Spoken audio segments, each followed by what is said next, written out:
किती दाखवते बघा, म्हणजे खूप मस्त साईज आहे. 2.5, 3, 4 किलो पर्यंत एक आहे समजा. 2-3 दिवसात हा.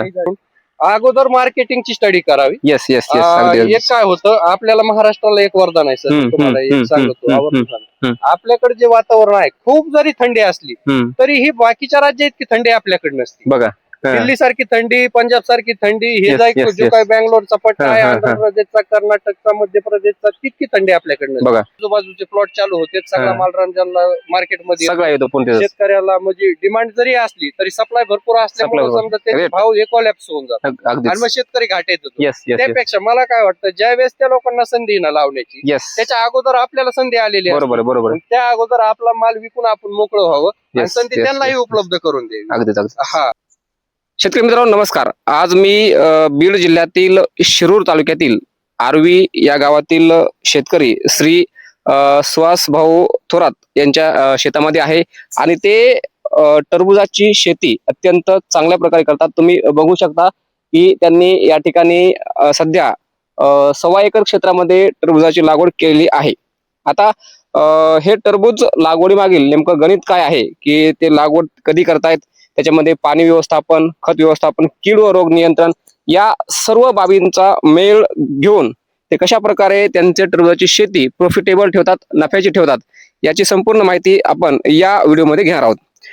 त्यापूर्वी जर आपल्या चॅनलवर तुम्ही नवीन असाल तर अगोदर आपल्या चॅनलला सबस्क्राईब करून ठेवा, जेणेकरून अशाच प्रकारचे महत्त्वपूर्ण व्हिडिओचे नोटिफिकेशन सगळ्यात अगोदर तुमच्यापर्यंत येईल. नमस्कार. आता ही जी आपली टरबुजाची शेती आहे त्याची लागवड कधी केली आहे? याची लागवड आपण एक 20 डिसेंबरला केलेली. अच्छा, 20 डिसेंबर म्हणजे आज 25 फेब्रुवारी 2026, म्हणजे आज जवळपास एक आणखीन 7 ते 8 दिवसामध्ये 7-8 दिवसामध्ये हा प्लॉट तुमचा हार्वेस्टिंग तयार होतो. तर मित्रांनो तुम्ही बघू शकता की जी साईज आहे बघा, काय साईज आहे ही, हे दाखवा बरं. हे आज जवळपास किती दिवस झाले याला? एक 60-65 दिवस झाले. जवळपास 60 ते 65 दिवसाची आहे साईज ही टरबुजाची. वजन जवळपास एक 2 ते 4 किलो दरम्यान आहे. तुम्ही बघू शकता इथं या ठिकाणी 2.5, 3, 4 किलो पर्यंत आहेत. म्हणजे प्रत्येक टरबुजाचं वजन हे खूप चांगल्या प्रकारे तयार झालं आहे. आता याच्यामध्ये तुम्ही लागवड करताना नेमकी जमीन कशी तयार केली, म्हणजे पूर्ण नियोजन कसं केलं? जमीन लागवडीसाठी अगोदर पूर्णपणे त्याची मशागत करून घ्यावी लागते, त्याशिवाय याचा पर्याय नाही. त्यासाठी आपण सरकी याच्या अगोदर होती सरकी उचलून टाकली, राणी एकदा नांगरून घेतलं. नांगरल्याच्या नंतर नांगराला त्याच्यानंतर रोटावेटर करून घेतलं, भुसभुशीत केलं. त्यानंतर मग आपण सारा यंत्राने 6 फुटावर बेड टाकून घेतलं. अच्छा, म्हणजे या 2 बेड मध्ये अंतर आहे, मधलं अंतर एक 6 फूट आहे. या इकडं 2 बेड मधलं अंतर हे 6 फूट आहे. तर आता तुम्ही इथं मल्चिंग वापरली, मित्रांनो मल्चिंग वर लागवड केली आहे. तर 2 रोपामध्ये अंतर तुम्ही किती ठेवलंय? ह्या 2 रोपांमधला आपण झिकझॅक 1.25 फुटाचं आणलं होतं. झिकझॅक आपल्याला 2 फुटाचं भेटलं नाही, त्यामुळे 1.25 फुटाचं आणलं होतं, 1.5 फुटाचं. तर ते आपण एक होल 1 आडे 1 आडे 1 म्हणजे जवळपास 2 फुटावर एक वेलीची एक लागवड केलेली. म्हणजे 2 फुटावर लागवड केली लागवड केली. अच्छा, म्हणजे झिकझॅक पद्धतीने केली. झिकझॅक पद्धतीने 2 फुटावर लागवड. बर. तर निश्चित तुम्ही बघू शकता मित्रांनो या ठिकाणी प्रत्येक वेळेला खूप चांगल्या प्रकारचे टरबूज आलेले आहेत आणि साईज पण खूप चांगली आली आहे. तर सहज होत मला सांगा की याच्यामध्ये तुम्ही लागवड केल्यापासून खत व्यवस्थापन कशा पद्धतीने केलं आहे? आता याच्या खताचा विषय काय हा, म्हणजे 2 वेळेस 3 वेळेस याला द्यायची गरज नाही. अच्छा, ज्यावेळेस आपण बेड मेकरने बेड बनवून घेतो त्यावेळेस आपण याला भेसळ डोस भरतो अगोदर, मल्चिंगच्या खालीच आपण. अच्छा, म्हणजे मल्चिंगच्या खालीच भेसळ डोस. आणि प्लॉट हा थंडीतली आपली लागवड असल्या कारणामुळे थंडीचं वातावरण जास्त असतं आणि थंडीतली वेली तग धरून राहण्यासाठी आपल्याला मुळात 10 तारखेला लागवड करायची होती, पण 10 दिवस आपल्याला पुढे लेट झालं. म्हणजे तुम्ही नाही तर आता 10 डिसेंबर हार्वेस्टिंगला आपल्याला आला.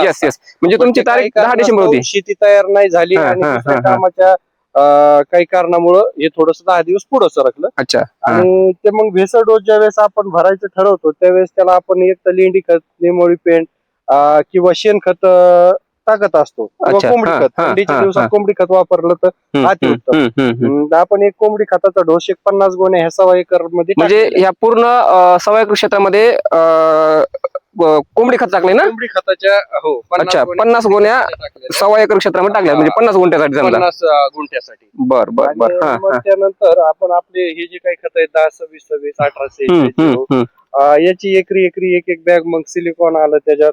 त्यानंतर आपलं बाकीचे निमोळी पेंड आली, असे 4 प्रकारचे जे काही म्हणजे त्याला लागतं. 10 26 26 हा 1846. 10, 26, 26 ची एक बॅग टाकलेली, एक bag, हा. 1846 ची एक बॅग टाकलेली, सिलिकॉन टाकलेलं अच्छा, 50 किलो. हा. आणि त्याच्यानंतर आपलं मायक्रोन्यूट्रन मध्ये काय टाकलं? मायक्रोन्यूट्रॉन टाकलेलं सिलिकॉन. 10 किलो. मायक्रोन्यूट्रॉन म्हणजे combo? 10 किलोचे एक Bag च bag पूर्ण. वेगळी ती पूर्ण टाकलेली. बॅग मायक्रोन्यूट्रनची. हा, ती एक वेगळी बॅग टाकलेली आणि त्यासोबत 1-2 अजून एक वेगवेगळ्या बॅग आहेत ते मी म्हणजे तुम्ही दाखवतो. अच्छा, आपण हा. ते बघूयात नंतर. तर याच्या- पूर्णपणे बेसन तो भरला. अच्छा, हा अगोदर हा भरून हा घेतला हा हा आणि भरून घेतल्याच्या नंतर मग आपण त्याला हा हा हा. पालथा लोड मारला. हम्म, म्हणजे हम्म, एक सायका सोडलेला होता, अच्छा, त्या हा. सायक्यावर एक पालथा लोड मारला आणि त्याला प्लेन केलं. त्याच्यानंतर माणसाच्या सहाय्याने आपण एक मल्चिंग आथरून घेतलं. अच्छा, हा हा हा. मल्चिंगला ऑलरेडी होल असल्या कारणामुळे आपण मल्चिंगच्या खाली मग ठिबक ज्यावेळेस नळी टाकलेली, ठिबकनी पाणी याला हा हा आणि हा. मग त्या ठिबकला बेड व्यवस्थित भिजून येस घेतले. Yes yes yes yes yes. बेड भिजल्याच्या नंतर हम्म, मग आपण हम्म. जी काही रोपं नर्सरीतून बोलवलेली होती त्या रोपांची लागण केली बर आणि लागण केल्याच्या नंतर मग त्याच्यानंतरचं काम चालू झालं. बर बर. म्हणजे तुम्ही हा टाकला बेसोल डोस. आता बेसोल डोस टाकल्यानंतर तुम्ही नंतर काही खतांचा वापर केला का? आज जवळपास 65 दिवसांचं पीक आहे. आता काय आहे बरं का, त्याच्या वेगवेगळ्या प्रॅक्टिसेस आहेत. आपली जी प्रॅक्टिस होती ती कमीत कमी खतावर आणि कमीत कमी खर्चात प्लॉट आणण्याचा प्रयत्न आपण येस केला. Yes yes. त्यामुळं भेसळ डोस भरल्याच्या नंतर त्याला जे काही आपण लिक्विड खत सोडण्याचा लोक प्रयत्न करतात, येस येस येस. लिक्विड खत आपण त्याला आतापर्यंत अद्याप एकही लिक्विड खत सोडलेलं नाही. त्याला फक्त झाल्याच्या नंतर, लागवड झाल्याच्या नंतर 31ऱ्या 4थ्या दिवशी जी काही आळवणी घेतली ते पाटील बायोटेक वाल्याचे आणि अजून काही ह्युमिक वगैरे हे त्याचं हे बनवलं आणि एक हे घेतलेली आळवणी घेतलेली पाटील बायोटेकचं एनपीके कॉन्सोल, एनपीके कॉन्सोलची एक आळवणी आणि ख्युमिक ऍसिड ते ठिबकनी सोडलं होतं. त्यानंतर पाटील बायोटेकचं एकदा एक एनपीके कॉन्सोल सोडलं होतं. त्याच्या अगोदर ह्युमिक ऍसिड त्यांचं ह्युमिसॉल म्हणून भेटतं मार्केटमध्ये आणि त्यासोबत मायक्रोन्यूट्रिएंटची एक किलमॅक्स म्हणून एक किलोचं पॅकेट आहे. म्हणजे ते मिक्स करून त्याची एक आपण आळवणी घेतली. लागवडनंतर 4-5 दिवसांनी बर. एक रोपाची चांगलं रोप सेट व्हावं. येस येस येस, बरोबर आहे अगदीच. त्यानंतर रोप सेट होऊन गेलं. म्हणजे तुम्ही अति जास्त प्रमाणात लिक्विड खतांचा वापर केला नाही. शून्य लिक्विड आतापर्यंत समजा शून्य. बरेच शेतकरी बंद करतात की जास्तीत जास्त प्रमाणात लिक्विड खताचा आपण वापर करून मग खर्चामध्ये वाढ होते. त्याचा भेसळ जर व्यवस्थित जर भरलेला असेल व्यवस्थित, कारण आपण जितकं खत टाकतो याला जवळपास एकरी 5 क्विंटल 6 क्विंटल 7 क्विंटल खत टाकतो. बरोबर बरोबर एवढं बरोबर. खत काय झाड एवढं आपटे करत नाही. येस, बघा लिक्विड खत टाकण्यापेक्षा जे काय आपण भरलेलं आहे हे झाडाला कसं उचलता येईल. Yes yes yes yes yes. भर दिला त्याला मला असं वाटतं की जास्त लिक्विड खत वापरण्याची गरज अगदीच. नाही. म्हणजे तुमचा हा टरबूज शेतीमधला अनुभव इतका चांगला असल्यामुळे काटेकोर तुम्ही नियोजन केलं आहे की नाही? तर किती दिवसापासून करता तुम्ही टरबूज शेती? टरबूज आपण हे फर्स्ट टाइमच याचं हे केलेलं आहे. पण तो म्हणजे थोडं आम्हाला बाहेरून बी त्याचं हे घेतलं होतं काही युट्यूबवर. म्हणजे तुमची पहिलीच लागवड आहे? ही आपली पहिली लागवड. मित्रांनो, पहिलीच लागवड असताना सुद्धा अतिशय चांगल्या प्रकारचं या ठिकाणी टरबूजाची शेती या ठिकाणी सुहास भाऊ यांनी केलेली आहे. तर याच्यामध्ये निश्चितच आपल्या काही शेतकरी बांधवांना काही टरबूज लागवडीविषयी जर काही अडचण किंवा शंका असेल तर ते तुमच्याशी कसं संपर्क साधू शकतील? संपर्क समजा काही शंका असेल काही याच्यात म्हणजे कमी खर्चात आणायचा असेल. Yes yes yes yes. ठीक आहे. आपल्या शेतकरी बांधवांना मोबाईल नंबर सांगा बरं एकदा. आपला मोबाईल नंबर आहे 9766 88 90 68. मित्रांनो, या नंबरवर तुम्ही निश्चितच संपर्क साधू शकता की टरबूजाची शेती करत असताना कमी खर्चामध्ये कसं जास्तीत जास्त उत्पन्न आणता येईल हे खूप गरजेचं असतं. तर आता सुहास भाऊ मला सांगा की याच्यामध्ये काही कीड आणि रोगांचा प्रादुर्भाव झाला होता का? किडींचा आणि याचा प्रादुर्भाव यावर होतो. आणि काय झालं, ह्या वेळेस ज्या वेळेस आपण लागवड केली त्या दिवसापासून एक 15-20 दिवस थंडीचा जास्त पिरियड राहिला आणि त्यानंतर जिस वातावरण खराब झालं म्हणजे 20 डिसेंबर लागवड. या वर्षी सगळ्यात जास्त खराब वातावरण झालं आणि हे आभाळाचं वातावरण आता सध्या बरोबर बरोबर. आणि हे आभाळाचं वातावरण याला जास्त चालत नाही, कारण याला उष्णता लागते, गरमी लागते, थंडी जास्त सहन होत नाही. आणि मग किडीचं जे काय आहे याच्यावर जास्त बुरशीवर काम करावं लागतं. म्हणजे बुरशीचा प्रादुर्भाव होतो समजा. याच्यात जे काही प्रामुख्याने जे काही येणारे रोग आहेत हा. याच्यात समजा नंतर ज्या वेळेस फळ लादलं हा, जातं त्या हा. टायमाला त्यावेळेस विल्टिंग सारखी समस्या विल्टिंग येते. होतो. वेल बसणे आणि सुरुवातीच्या काळात जे आहे भुरी आहे, डावणी मिल्डू सारखे अगदी आहेत, अगदी. हा, हे हा. प्रामुख्याचे याच्यावरचे रोग आहेत. बरोबर. आणि नागाळीचा हा, प्रादुर्भाव हा, याच्यावर हा, होतो. हा, हा, हा. आणि याच्यावर काम करण्यासाठी मग आपल्याला बऱ्यापैकी चांगल्या कंपनीचे बुरशीनाशक हा. तिथं 4 फवारण्या करायच्या साध्या बुरशीनाशकांनी तिथं चांगले उत्तम अगदीच. कंपनीचे चांगले बरोबर, कंपनीचे बरोबर. दर्जेदार जर वापरले येस येस येस येस तर येस कमीत कमी फवारण्यात हा प्लॉट येतो. म्हणजे येस येस येस. तर मग याच्यासाठी तुम्ही कोणते बुरशीनाशक कोणते वापरले आणि बुरशीनाशक आपण सुरुवातीला याला बुरशीवर काम करण्यासाठी आम्ही स्टॉप म्हणून आपण वापरलं होतं. अच्छा. हा हा हा. त्यानंतर बुरशीनाशक ची परत एकदा फवारणी घेतली. त्यात एक मॅरिओनचा आपण हे केला आणि ज्यावेळेस आपण तिसरी फवारणी घेतली त्याला आपण लुना एक्सप्रेशन म्हणून एक येतं. Luna expression. ते भुरी आणि डावणीवर आणि जे काही ताणतणाव तुझा आलेला आहे झाडावर हिरवेगारपणा टिकवण्याचा प्रयत्न बघा. करतो. ते आपण लुना वापरलं होतं आणि त्यासोबत आळीसाठी एक पराजन घेतलं आज शेवटच्या स्टेप. अच्छा. हा. तर बघा आणि किडीचं काय आणि किडीवर जर समजा आपल्याला मावा आणि दुसरं काही समजा जर त्याच्यावर जर दिसलं मावा तुडतुडा पांढरी माशी तर याच्यावर मग जर आपण प्लॉट जर असेल तर याच्यात 2-3 टप्पे होते. अच्छा. हा. सुरुवातीचा टप्पा असतो त्यावेळेस आपण फवारणी जर केली तर चालून जाते कुठल्याही वेळेस. बघा. ज्यावेळेस शेवटच्या क्षणी ज्यावेळेस आपण मधल्या टप्प्यात ज्यावेळेस फवारणी करतो ज्यावेळेस प्लॉट सेटिंग मध्ये असतो फुलामध्ये असतो त्यावेळेस कोणत्याही टायमाला फवारणी करून जमत. म्हणजे ज्यावेळेस फ्लॉवरिंग स्टेज असते फ्लॉवरिंग स्टेज असते त्यावेळेस काय प्रामुख्याने आपल्या याच्यावर प्लॉटवर माशी येत असते. येस बरोबर बरोबर. माशीला हानिकारक अशी औषधं आपल्याला वापरता येईल. अगदी बरोबर. त्यासाठी आपण त्याच वेळेस माव्याचं जास्त प्रमाण याच्यावर पडलं होतं त्यावेळेस मग आपण उलाला सारख्या कंपनीचं उलाला हे औषध वापरलं आणि बऱ्यापैकी त्यांनी कीड खत्म झाली. औषधही चांगलं आणि माशी टिकून राहिली. येस येस येस बरोबर. तर निश्चितच आता याच्यामध्ये जे काही तुम्ही इथं वेगवेगळ्या प्रकारचे चिकट सापळे लावलेत, निळे आहेत, पिवळे आहेत, तसेच इथं हा कामगंध सापळा लावला आहे. हे का बरं नेमकं का लावलं तुम्ही? हे ज्यावेळेस आपण फुल चालू होतं आणि ज्यावेळेस सिटिंग पिरियड मध्ये प्लॉट असतो छोटं छोटं फळ तयार होतं त्यावेळेस जो माशीचा अटॅक असतो फळमाशीचा अटॅक ज्यावेळेस ते फळावर डंक मारते ते आपलं छोटं फळ भलेही एवढं झालं तर ते फळ नासलं जातं त्याच्यातून पाणी बाहेर येतं आणि बऱ्याचशा प्लॉटचं म्हणजे नुकसान होतं. एक तर प्रामुख्याने याच्यात याचा मोठा विषय असतो सेटिंग करणं आणि सेटिंग केल्याच्या नंतर जर एखादी माशी एखाद्या फळाचं जर वाटोळ जर करत असेल तर तो जीवाला लागणारा विषय. त्यामुळं हे जे आहेत कामगंध सापळे जे आहेत मक्षिकारी काही म्हणतात ते सापळे लावल्याच्या नंतर त्याच्या ज्या वासानी ती फळमाशी त्याच्याकडे आकर्षित होते. त्याच्यावरती घुलून त्यात पडली जाते. बऱ्यापैकी फळमाशी ही कंट्रोल 100% होत नाही पण बऱ्यापैकी 90% कामगंध सापळ्यामुळे नियंत्रित. आणि हे चिकट सापळ्यामुळे कोणकोणत्या किडी त्याला चिटकून बसतात? आणि हे जे काही आहे ते चिकट सापळे जे आहेत ते निरे जे आहेत याला काय याला जे तुडतुडा जो फिरतो पांढरी माशी जी फिरते मवा त्याला चिटकून बसतात समजा. आणि हे जे वातावरण खराब आहे खराब वातावरणामुळे जे काही असे 1 ते 1.25 फुटावर 1.5 फुटावर हे जे काही समजा वातावरणात हे जे काही याच्यावर येणारे जे थ्रिप्स आहे अटॅक होतो तो जवळपास त्याला चिकटला जातो आणि ते मेल्या जातो. पूर्णपणे कंट्रोल होत नाही पण एक आपल्याला सेफ वातावरण तयार होतं. अगदी अगदी. त्याच्यामध्ये पाणी व्यवस्थापनामध्ये नेमकं तुम्ही कसं काय नियोजन केलंय? आता याचं पाणी व्यवस्थापनाचा विषय काय प्रत्येकाची प्रॅक्टिस वेगळी असते. Yes yes yes yes. थोडीशी वेगळी कारण आपलं काय आता माझे गुरु जर मी तुम्हाला जर सांगायला जर तसं गेलो तर जे पूर्ण जवळपास महाराष्ट्रात चर्चेत असलेलं नाव समजा बालाजी लोहकरे माझी भेट झालेली होती. कुठले आहेत ते? ते आहेत पंढरपूरचे त्यांच्याशी भेट झालेली होती. त्यांनी हा पॅटर्न आम्हाला शिकवलेला होता सांगितलेला होता की कमी खर्चात कसं उभं राहायचं.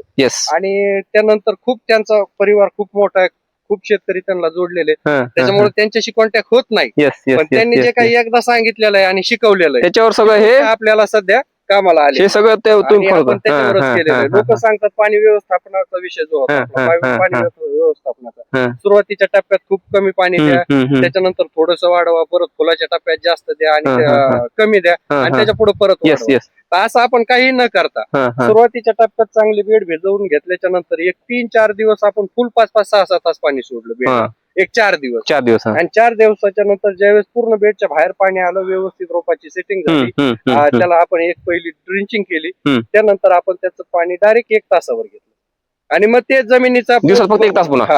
जमिनीचा पोत बघून, जर खूपच तांबडी जमीन असेल, पाणी सोडणारी असेल, धरणारी नसेल, तर त्याला एक 15-20 मिनिटं शेतकरी वाढू शकतात. पण आपली एकदम काळी जमीन असल्यामुळे आपल्याला 1 तासावर पाणी आपण घेतो. म्हणजे डेली ते 1 तासाच आपण रुटीन डेली 1 तास पाणी दिलं पाहिजे समजा. आतापर्यंत फार फळ सेटिंग झाली, सगळं झालं, हार्वेस्टिंगला आता 4-8 दिवसात प्लॉट आहे. आपण 1 तासाचा आतापर्यंत शेड्यूल कंटिन्यू केलं. येस. सगळ्यात अगोदर महत्वाचं म्हणजे तुम्ही ही जात कोणती लावली आहे? ही जात आपण निवडताना आपल्याला म्हणजे थंडीत तर खायला अशा जे काही 2-3 जाती आहेत, मग त्यात आपण एक बाहू म्हणून आपल्याला जी लावायची, ती बाहू आपल्याला अवेलेबल झाली नाही. बाहू लावायची समजा. ही कलश मेलोडी आपण लावली. बघा मित्रांनो, कलश कंपनीची ही जात आहे, बघू शकता. किती दाखवते बघा, म्हणजे खूप मस्त साईज आहे. 2.5-3-4 किलो पर्यंत एक आहे समजा. 2-3 दिवसात म्हणजे पुढचे 6 ते 7 दिवसामध्ये हा प्लॉट हार्वेस्टिंग तयार होतो. आणि मेन गोष्ट आपण जे काही मध्ये आणि हे बेसर डोस टाकल्याच्या नंतर आपण काही सोड नाही, लिक्विड खत सोडे नाही.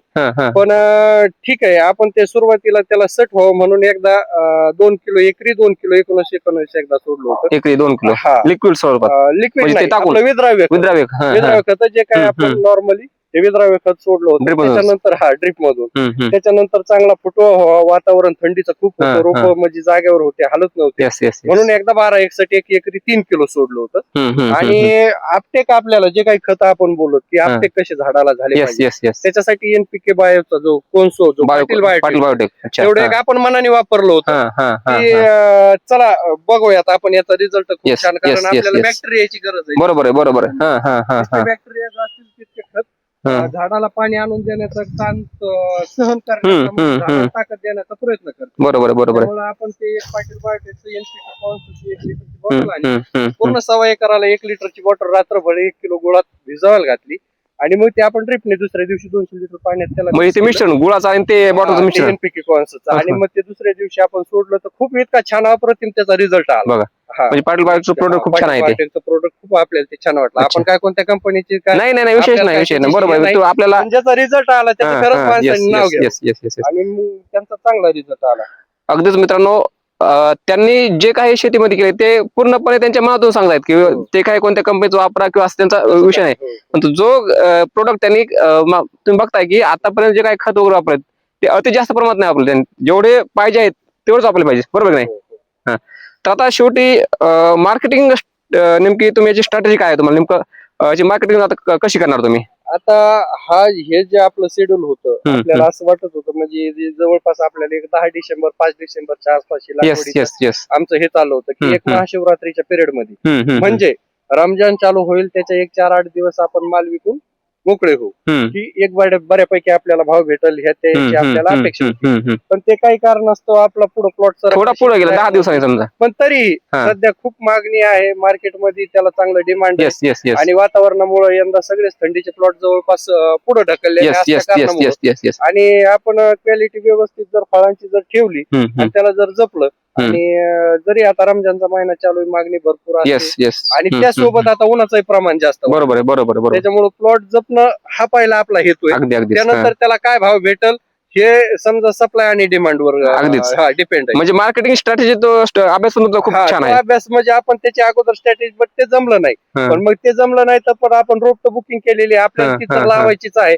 आणि परत मग एक 10-5 आपण याला जे काही हे आहेत समजा रोप पुरवणारे आपण काय म्हणतो नर्सरीज आहे, 10-5 नर्सरीचा त्यांचा समजा व्ह्यू घेतला की बाबा काय वाटतं तुम्हाला टरबूजाचं, आमचं तर लेट झालंय, तर बऱ्यापैकी नर्सरीचं हेच म्हणणं होतं की रोपाची बुकिंग ह्या वर्षी खूप कमी आहे. बरोबर आहे. म्हणजे तो एक अंदाजा काढून असं वाटलं की बाबा चला कमी खर्चात प्लॉट आणण्याचा प्रयत्न करूया, जो रेट भेटेल तो भेटेल, टायमाच्या आतमध्ये प्लॉट घेऊन येण्याचा प्रयत्न, म्हणजे लागवड करण्यासाठी सुद्धा पुढे वातावरण काय राहील पाहिजे तर शेतकरी. तर अंदाजे तुम्हाला काय म्हणायचं की किती भाव भेटला पाहिजे तेव्हा शेतकरी, जो काही खर्च आहे समजा तो खर्च वजा करता जर आपल्याला समजा 10, 12, 13, 14 रुपयाच्या आसपास जर रेट जर भेटला तर शेतकऱ्याला 50% पैसे राहतात. अगदी 12 रुपयाच्या पुढे जर भेटला तर आणि जर त्याच्या आतमध्ये जर आला तर पूर्णपणे शेतकरी लॉस मध्ये जाते. बघा पण चला ह्या वेळेस नशीब आहे, हा. 22, 23, 24 रुपये एक नंबरच्या मालाला सध्या रेट आहे. चांगला रेट आहे समजा. आपल्याला मी म्हणतोय हार्वेस्टिंगला येऊस तरी एक 17, 18, 19 रुपयाच्या जरी एक 4-8 दिवसात हम्म. मागे पुढे जरी झाला तर समाधानकारक आपल्याला उत्पन्न बी होईल आणि त्याचा परतावा पण होईल. निश्चितच. तर याच्याबाबत तुम्हाला जे आपले शेतकरी बांधव सगळे हा व्हिडिओ बघत आहेत, शेतकरी बांधवांना तुम्हाला काय सल्ला द्यायचा आहे?